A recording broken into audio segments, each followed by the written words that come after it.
Hi, I'm back with some Wizard of Oz related items, and this is actually going to be a couple pieces of ephemera that I forgot in the last video, and Wizard of Oz related books, but they're not actually Oz books. In other words, books by Baum, illustrated by Neill or Denslow, and then we'll do a third video with the actual Oz books.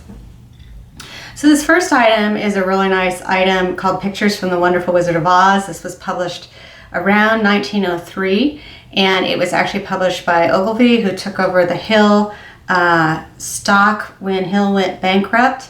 And so they actually took the original color plates from the first edition of the Wonderful Wizard of Oz and made them into this other interesting little booklet that has a non-Oz story with some of the characters written in, but it's not by Baum.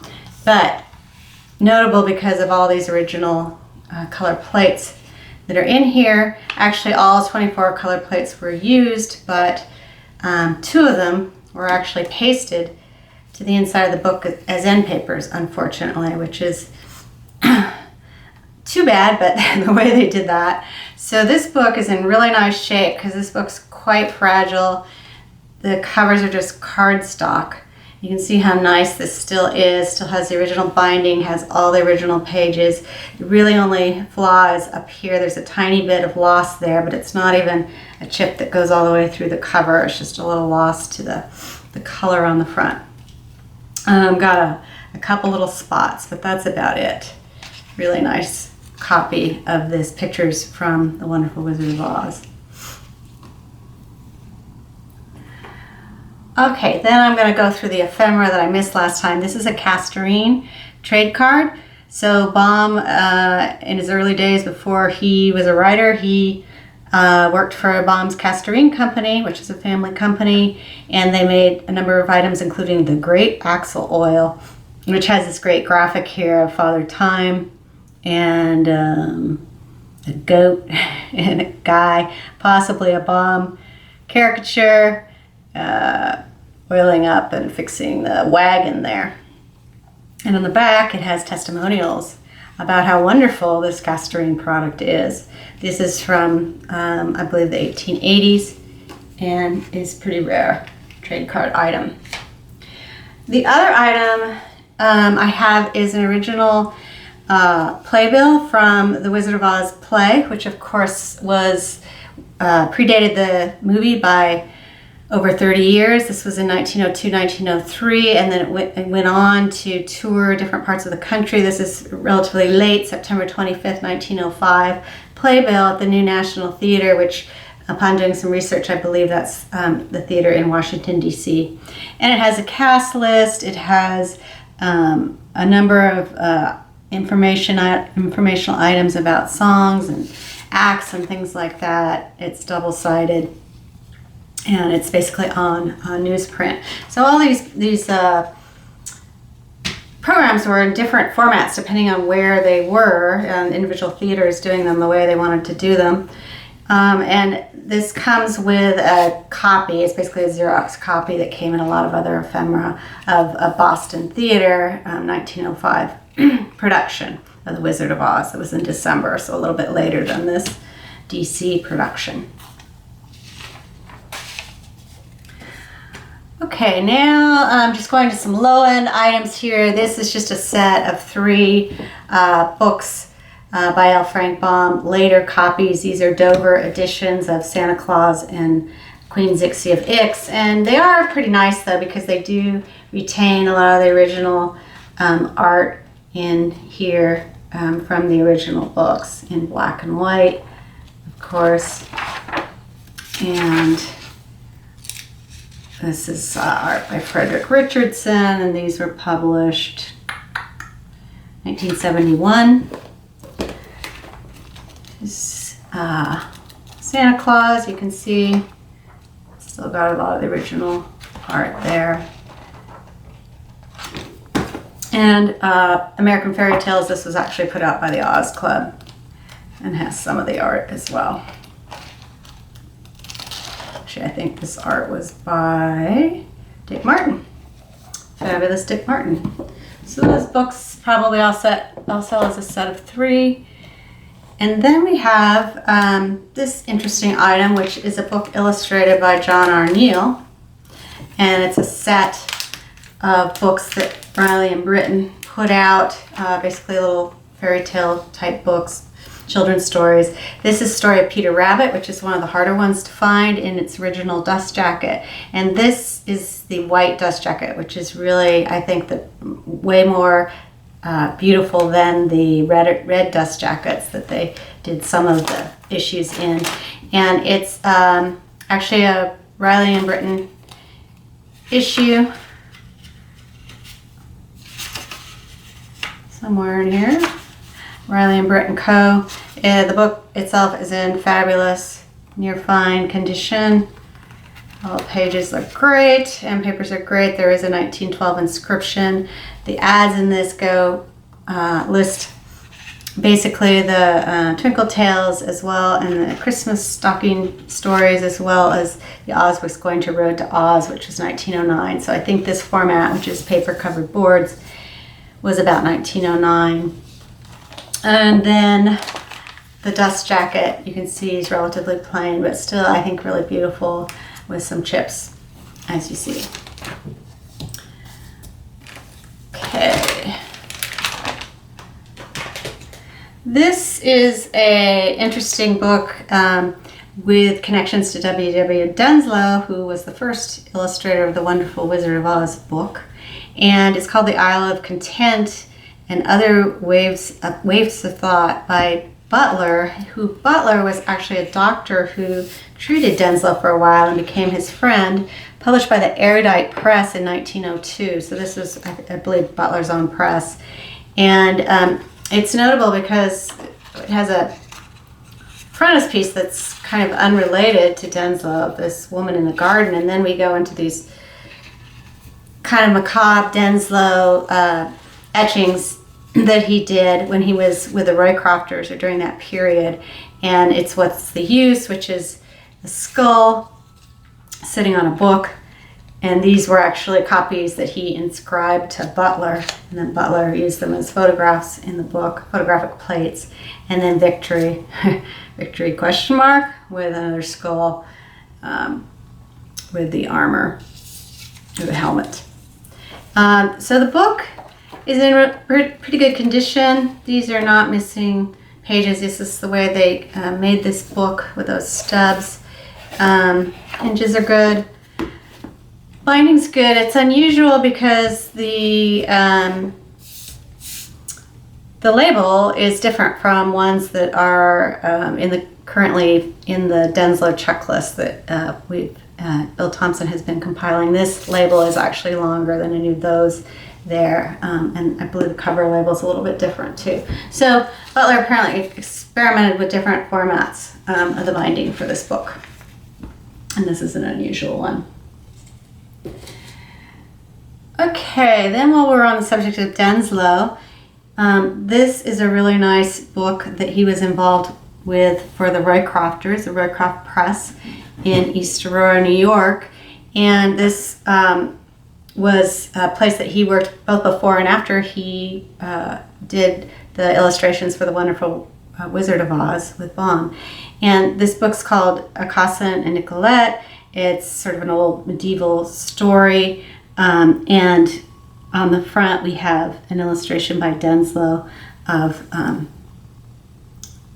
horse and the two man and woman actually on the horse, and there's a tiny, you probably can't see it here, but there's a tiny seahorse in the corner. So Denslow is involved all throughout this book. This book is the traditional Roycrofter style, which was suede binding. They called it window washers sometimes, and it had silk end papers, and then the pages themselves. And this book, it's actually uncut along, many of the pages are uncut at the top. It's notable because in addition to the cover that Denslow designed, and this was in 1899, this book was published. He actually created initials for this book and some other books as well. I use these same initials. These are what I call the diamond initials because they had little diamonds in the corner and different designs next to the letter. And then these were hand illuminated by the women who worked for the Rycrofters as artists and illuminators. And also there's a wonderful Y scroll letter in this book, which was also hand colored. This one's yellow. And then we have some other of the diamond letters, and these books came with silk bookmarks, which are still attached in this case. A little bit of wear at the bottom here, as you can see.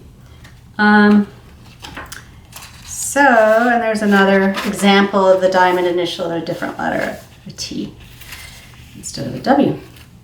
And this book is in beautiful shape. Really, no major flaws. There's a little bit of scuffing on the back here to the leather, but the spine, I mean, usually these things have a lot of wear to the spine, edges and the corners. This one is really wonderful condition. The gilt's still bright. A lovely copy. Okay, now we'll move on to some of the other Baum books that he wrote and some very early editions of these. So let's start with Aunt Jane's Nieces. Two very different copies. This is actually the first edition, first printing format of Aunt Jane's Nieces, which Baum wrote under the Edith Van Dyne pseudonym. And the first format was in this smaller green cloth cover. And later they went to a larger style book, but not much later. So this book's quite hard to find. They didn't publish it for very long in this format.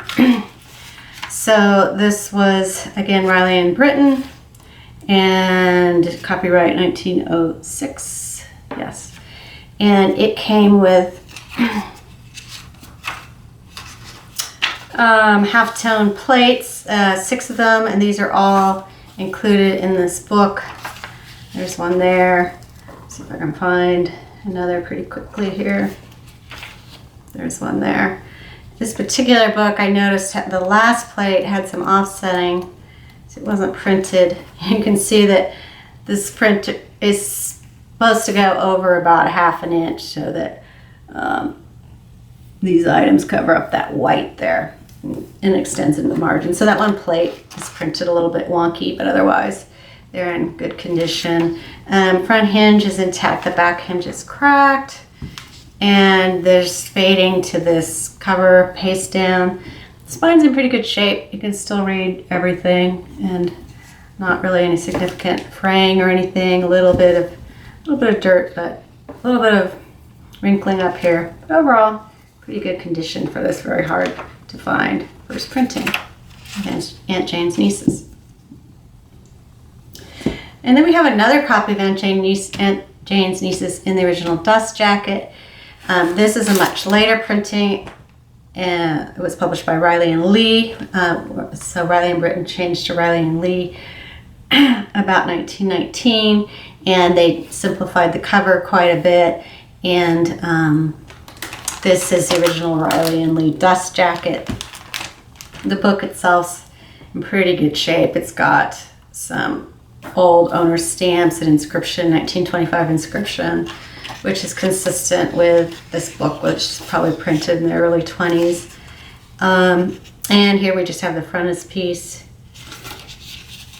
Overall, it's in pretty good shape. Hinges are still intact. More stamps. This guy liked to stamp his books. Exterior is in pretty good, clean shape. The dust jacket, as you can see, is not great, but hard to find at all. A lot of edge toning. There's a sticker or something here. And flaps are intact and in good shape. A lot of chipping at the top. So there is Aunt Jane's Nieces. And finally, I want to talk about Annabelle. So this was another children's book he wrote, Baum wrote, as a different pseudonym, Suzanne Metcalf. And this is an early printing, not a first printing. This is a second printing, I believe. And it was published by Riley and Britton. Copyright 1906. This is in the blue cloth binding, which is a little lighter than the gray cloth binding, and with white lettering. And it's in reasonable shape. It's not great. There's a little bit of fraying on the spine. The lettering on the spine's faded. The paste down's in pretty good shape. All the original illustrations are here. There's a little bit of a tear I just felt there on the frontispiece.